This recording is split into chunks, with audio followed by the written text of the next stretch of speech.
各位前贤，大家好。首先感谢天恩师德。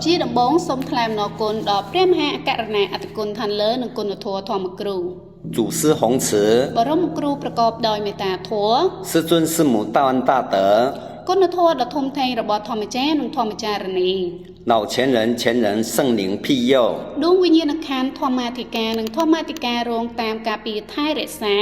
领导点燃是栽培，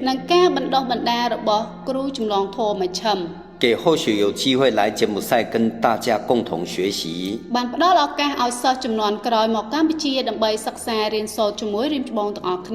今天我们学习《论语·学而篇》的第3。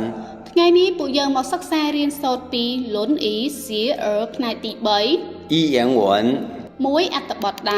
曾子曰：吾日三省吾身。为人谋不忠乎？与朋友交而不信乎？传不习乎？二解释。曾子说：我每天多次的反省自己，为别人做事情是不是尽心竭力了呢？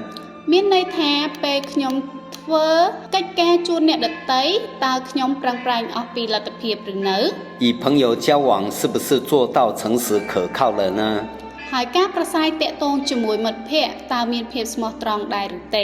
老师传授给我的学业是不是复习了呢？曾子提出了反省自己。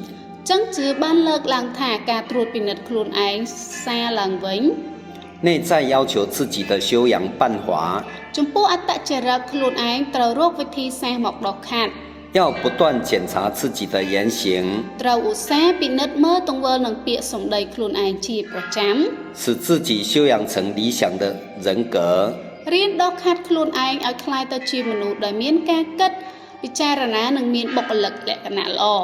忠是指对人应当尽心竭力。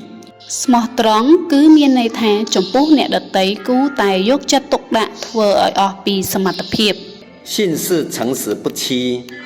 សច្ចៈគឺមានន័យថាស្មោះត្រង់មិនបោកប្រាស់ 传不习乎？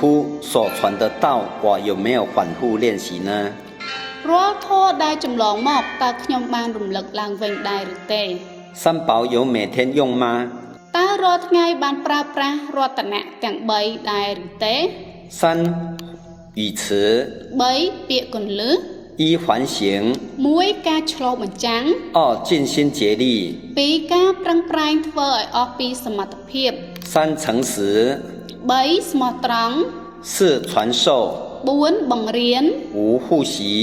5 រំលឹក 六修养。 6 បណ្ដុះបណ្ដាល 七检查。 7 ត្រួតពិនិត្យ 八理想。 8 ឧត្តមគតិ 九人格。 9 បុគ្គលិកលក្ខណៈ 今天我们的学习就到这里。 ថ្ងៃនេះពួកយើងសិក្សារៀនសូត្រដល់ត្រឹមនេះ 祝福大家平安吉祥。 ជូនពររៀបច្បងទាំងអស់គ្នាសុខសប្បាយ 圣还如意。